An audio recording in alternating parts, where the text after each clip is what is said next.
Euroopa Liit on seadnud eesmärgiks, et Venemaalt pärit fossiilsetest kütustest tuleks vabaneda enne aastat 2030. Kõik Euroopa Liidu riigid ei ole siiski veel nõus Venemaa gaasist loobuma, kuna see plaan puudutab riike erinevalt. Euroopa Liidu nõukogu eesistujariigi Prantsusmaa kutsel arutasid eile Pariisis nii Euroopa Liidu energeetikaministrid, Euroopa Komisjoni volinikud kui ka energeetikaettevõtted, kuidas vabaneda Venemaa energiakandjatest.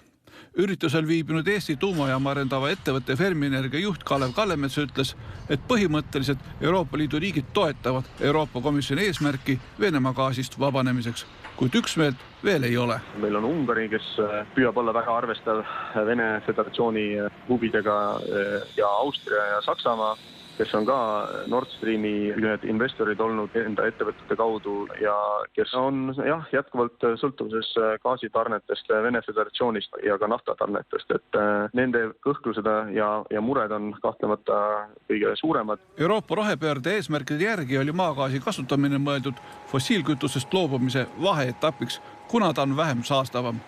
Kuid nüüd soovitakse selle etappi mahtu vähendada ja lühendada. Täielikult seda vahelet ei saa, sest meil on juba olemas. Aga ma arvan, et siin lihtsalt tuleb kiirendada ja leida võimalusi, kuidas siis seda vähem kasutada ja loomulikult leida ka teisi tarneallikaid.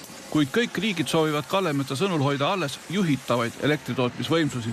Juhitavat võimsust on ka kindlasti vaja, eriti kui me naftast tahame loobuda ja nii transporti kui ka majade kütet elektrifitseerida. Ja elektrinõudlus peaks põhimõtteliselt lähema 20-30 aasta jooksul kahekordistuma. Kahtlemata Prantsusmaal, aga 12 teises liikmesriigis on väga oluline roll tuumaenergial.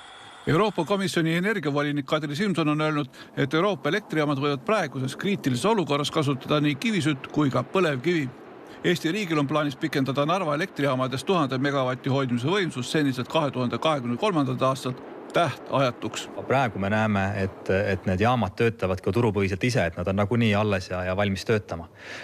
Lihtsalt praegusel hetkel, kui me seame selle aasta, siis võidaks sellesse jääda kinni, et olulisem on praegu tagada, et meil on varustuskindlus olemas, et meil on piisavad võimsused ja sealt edasi mingi aeg, kui see nähtavus paraneb, saab teha uued otsused.